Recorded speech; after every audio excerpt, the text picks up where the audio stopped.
성경 읽는 것이 하나님 앞에 머리를 조아려 기도하는 일이 밥 먹는 일보다도 더 중요한 일이었다면, 더 중요한 일로 인식되어 있었다면 그는 그것을 거르지 않았을 것입니다. 어떤 일이 있어도 밥은 먹지 못할지라도 성경은 읽었을 거예요. 또 중요한 약속을 건너뛴다 할지라도 하나님 앞에 엎드려 기도했을 것입니다. 근데 우리는 그 우선순위가 바뀐 거예요. 경건이 우선순위가 되지, 그 최우선순위가 되지 않고 저 밑에 있는 것입니다. 아래에 있는 거예요. 그리고 세상적으로 나에게 이익이 되는 것, 그것이 우선순위, 최우선순위에 있는 거예요. 그러다 보니까 실제적으로 하나님과 교제하고 또 그 영의 양식인 말씀을 읽고 묵상하는 것, 이런 것은 점점 뒤처지게 되는 것이죠. 자꾸 밑으로 뒤처지게 되는 것입니다. 그것은 그가 경건하지 못하다는 것을 반증하는 것이죠. 내가 경건하지 못하다는 것을 반증하는 거예요. 그가 거룩한 삶을 추구하지 않는다는 것에 대한 분명한 반증인 것입니다. 우리는 우리의 일과를 다시 한번 돌아봐야 돼요. 나의 일상 속에서 과연 하나님과 교제하는 이 기도, 그리고 영의 양식인 말씀을 읽고 묵상하는 것, 이러한 이 경건의 그런 삶이 최우선순위에 있는가, 아니면 중간에 머물러 있는가, 아니면 저 아래 정말 내 생각 밖으로, 그렇게 생각 이하로 취급되고 있지 않은가, 우리는 생각해 봐야 된다는 것이죠. 기도는 영적 생명의 표지라는 것을 분명히 말씀드렸어요. 하나님과의 이 교제, 이 기도는 우리의 삶의 분명한 특권이에요. 하나님의 자녀들에게만 주어진 분명한 특권인 것입니다. 이 특권을 우리가 활용하고 누려야 되는데 그렇게 생각하지 않는다는 거예요. 하나님께서 우리에게 주신 이 기도의 특권, 예수님께서도 말씀하셨죠. 너희가 지금까지는 내 이름으로 아무것도 구하지 아니하였으나 구하라, 받으리니 너희 기쁨이 충만하리라, 이렇게 말씀했어요. 구하라, 받으리니 너희 기쁨이 충만하리라. 구하라, 주실 것이요. 찾으라, 찾을 것이요. 문을 두드리라, 열릴 것이라 말씀하셨어요. 이런 분명하고도 확고한 약속이 주어져 있음에도 불구하고 우리는 해봐도 소용없다라고 하는 부정적인 인식에 자리 잡혀 있어요. 그 인식에 사로잡혀 있는 것이죠. 해도 소용없다. 기도해도 안 들어주신다. 기도해도 응답이 없다라고 하는 이러한 잘못된 생각에 잡혀 있는 거예요. 이것은 바로 마귀의 그런 파상적인 공격에 그가 패배를 경험한 것입니다. 마귀는 이 사람의 그런 정신, 이 생각을 치고 들어오는 것이죠. 해도 소용없다. 해도 안 된다. 사람이 해서 안 되는 것이지 하나님이 하셔서 안 될 것이 없는 것이죠. 그런데 이 하나님을 마치 무능한 사람 취급을 한다는 것이죠. 우리가 이러한 기도의 특권, 경건의 시간은 우리의 삶에 있어서 가장 우선순위가 되어야 된다는 것입니다. 그러한 사람에게 하나님은 관심을 갖고 계시고 그러한 사람에게 성령의 충만함을 주시는 것이고 그러한 사람들을 들어서 하나님을 알지 못하는 사람들에게 보내신다는 것입니다. 우리가 이런 구별된 시간이 분명히 있어야 되는 것이고 하루하루의 일상 속에서 시간을 무분별하게 그렇게 헛되이 보내서는 안 된다는 것입니다. 자, 그리스도인들은 신앙생활에 있어서 세 가지 사실을 분명히 인식해야 돼요. 세 가지의 이 분명한 사실을 인식하고 확신해야 되는데, 먼저는 하나님은 나의 전부가 되신다는 거예요. 하나님은 나의 전부이시다. 두 번째는 하나님은 나의 모든 것을 주관하신다. 하나님이 나의 모든 것을 주관하시는 거예요. 사람이 마음으로 자기의 길을 계획할지라도 그 걸음을 인도하는 자는 여호와시니라 이렇게 말씀했어요. 사람이 수만 가지 계획을 세운다 할지라도 그대로 될 수가 없는 것입니다. 사람이 계획을 세우지만은 그 일을 행하시는 분, 그리고 그 일들을 진행하시는 분은 하나님이시라는 것이죠. 하나님. 세 번째는 하나님께서 모든 것을 이루신다는 것입니다. 하나님 모든 것을 이루시는 분이시다. 우리는 아침에 눈을 뜨는 순간 하나님을 의식해야 돼요. 눈을 떴을 때 아침이다. 늦었다. 벌써 하루가 밝았구나. 그래서 내가 해야 될 일부터 하는 것이 아니라 우리는 시간을 좀 앞당겨야 돼요. 시간을 앞당겨서 눈을 떠서 먼저 살아계신 하나님을 인식하고 그리고 하나님 앞에서 나 자신을 조명받아야 돼요. 자신을 성찰해야 된다는 것이죠. 자기 자신의 신앙의 현 주소를 돌아봐야 돼요. 그리고 오늘 하루의 삶 속에서 하나님이 나의 모든 것이 되시도록 해야 된다는 것입니다. 오늘 하루를 살면서 하루 종일 하나님이 나의 전부가 되시도록 해야 된다는 것이죠.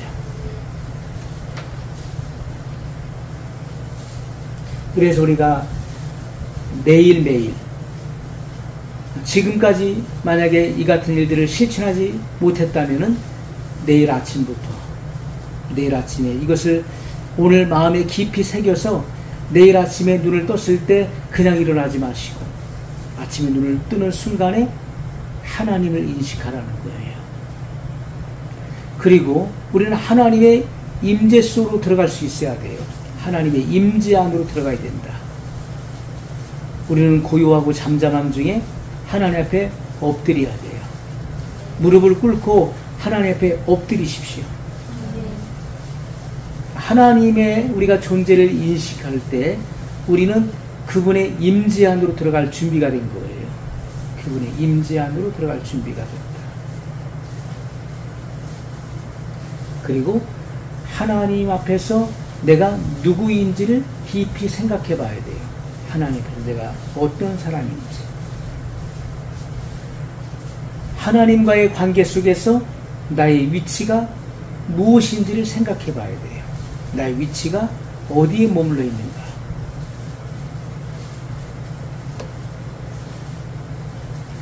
자, 그리고 우리는 하나님 말씀을 묵상해야 되는 것입니다. 말씀을 읽고 묵상해야 돼요.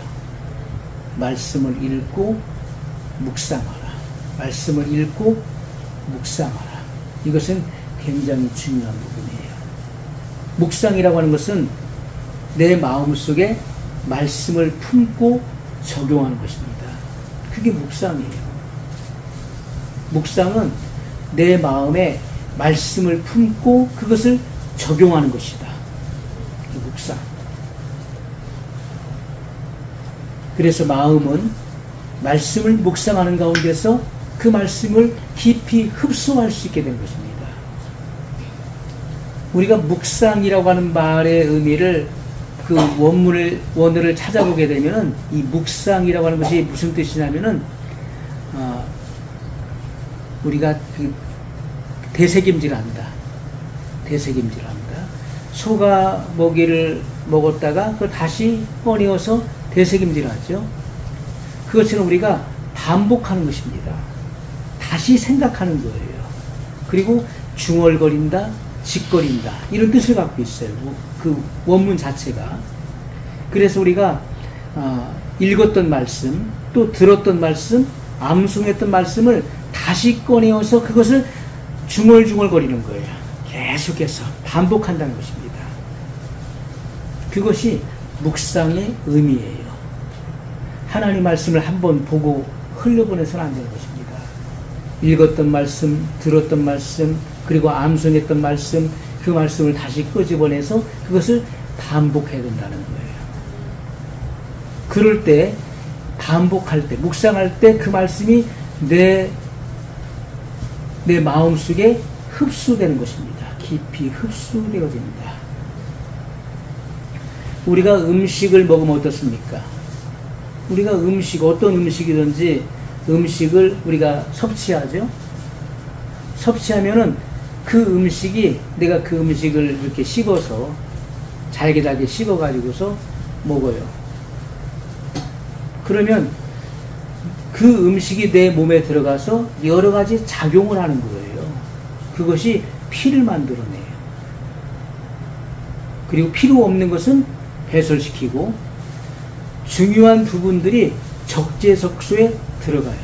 그래서 내 몸을 만들어요. 살과 피를 만듭니다. 내 몸을 형성하는 거예요.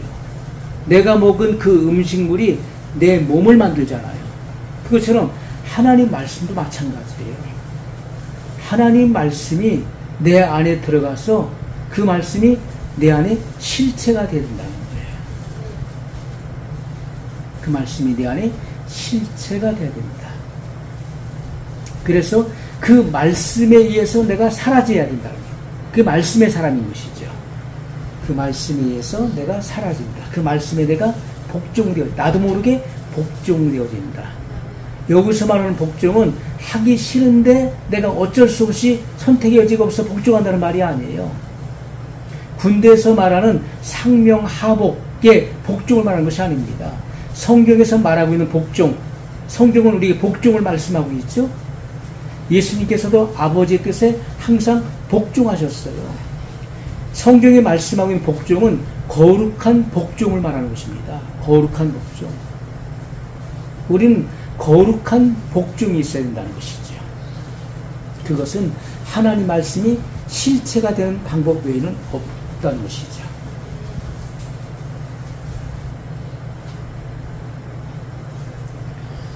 그래서 하나님 말씀을 내가 영의 양식으로 섭취할 때 그 말씀이 내 삶의 일부가 되는 것입니다.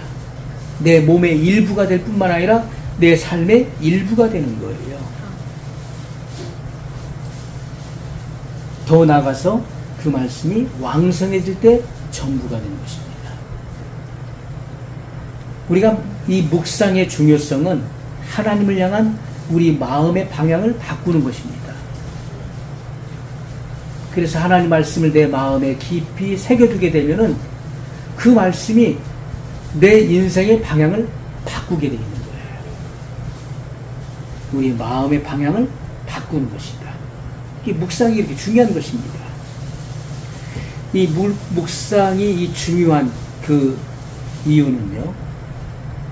그 묵상이 중요한 그 목적은 말씀을 적용하고 경험하기 위한 것이죠. 하나님 말씀을 적용할 때 그 말씀에 그 살아 움직이는 역사가 경험되어지는 것입니다. 우리 삶 속에 체험되어진다는 것이죠. 또 더 나가서 묵상은 기도를 이끌어내게 되는 것이죠. 기도를 끌어낸다. 말씀 묵상으로 끝나는 게 아니에요. 말씀을 묵상한 사람은 반드시 그 말씀을 근거로 해서 그 말씀을 붙잡고 기도하게 되는 것입니다. 내가 이해하고 깨달은 말씀에 근거해서 야, 나 오늘 은혜 받았어. 내가 이 말씀 몰랐는데 내가 이 말씀이 오늘 이해가 됐어. 내가 오늘 이 말씀을 내가 깨닫게 됐어. 야, 이 말씀이 이런 말씀이었구나. 여러분들이 말씀을 듣다가 읽다가 듣다가 말씀이 이해되고 깨달아졌다면 또 감동을 받았다면 그 말씀에 근거하여 그 말씀을 붙잡고 기도하라는 것입니다. 그때 여러분의 기도는 강해지는 것이죠. 아멘. 그렇지 않고 내가 내 생각을 말하는 것, 그것이 1시간, 2시간을 말하는 것보다도 한 말씀을 붙잡고 그 말씀에 근거해서 기도하는 것은 훨씬 더 강력한 기도가 된다는 거예요. 왜냐하면 하나님께서 하신 그 말씀의 그 근거를 우리가 제시하는 것이잖아요. 하나님께서 하신 그 말씀을 내가 붙잡고 그 말씀을 하나님께 상기시켜 드리면서 기도할 때 그 기도는 강력해진다는 것입니다. 시편 기자가 고백했던 것처럼 나의 입술의 모든 말과 마음의 묵상이 주께 연락되기를 원하나이다. 나의 입술의 모든 말, 그리고 마음의 묵상, 이것이 일치돼야 돼요. 말과 마음 속에 있는 있는 생각이 일치돼야 된다. 말 따로 하고 생각이 따로 돼서는 안 된다는 거예요. 언어와 이 마음이 일치될 때, 그때 우리는 힘이 있는 것입니다. 그것이 하나님의 뜻 안에서 연락되어지는 것이죠. 입술의 모든 말과 마음의 묵상이 일치되어질 때 하나님의 뜻 안에서 그것이 연락되어집니다. 그래서 나의 묵상이 참된 예배가 되도록 해야 되는 거예요. 묵상이 곧 예배가 되도록 해야 됩니다.